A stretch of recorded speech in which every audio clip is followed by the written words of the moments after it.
बिस्मिल्लाहिर्रहमानिर्रहीम। अस्सलाम वालेकुम वरहमतुल्लाहि वबरकातुहू।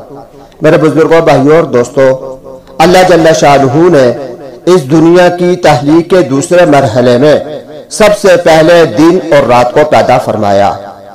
अल्लाह जल्ल शाअनुहु कुरान पाक में पानी, जमीन और आसमान की तख्लीक के बाद सूरतुल अंबिया में इरशाद फरमाते हैं, वहुवल्लज़ी खलक़ल लैला वन्नहार, कि अल्लाह तबारक व तआला ने रात और दिन को पैदा फरमाया।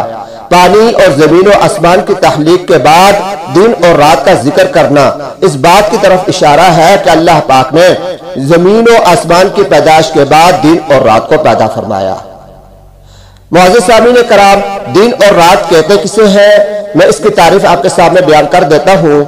शरअन, शरीयत की इस्तिलाह के अंदर दिन कहते हैं सुबह सादिक जब तुलू होती है तो तुलू सादिक के वक़्त से लेकर गुरूब आफ्ताब तक का जो वक़्त है इसको शरअन दिन कहते हैं, और गुरूब आफ्ताब से लेकर सुबह सादिक के तुलू तक जो वक़्त है शरअन इसको रात कहते हैं। ये शरई इस्लाह के अंदर इसकी तारीफ है कि दिन और रात। साइंसी तौर पर दिन और रात किसे कहते हैं, इंशाअल्लाहुल अज़ीज़ अल्लाह पाक ने अगर मौका दिया, जिंदगी रही, तो आने वाली वीडियो के अंदर मैं साइंसी तारीफ करूंगा कि दिन और रात साइंस के एतबार से किस चीज को कहते हैं।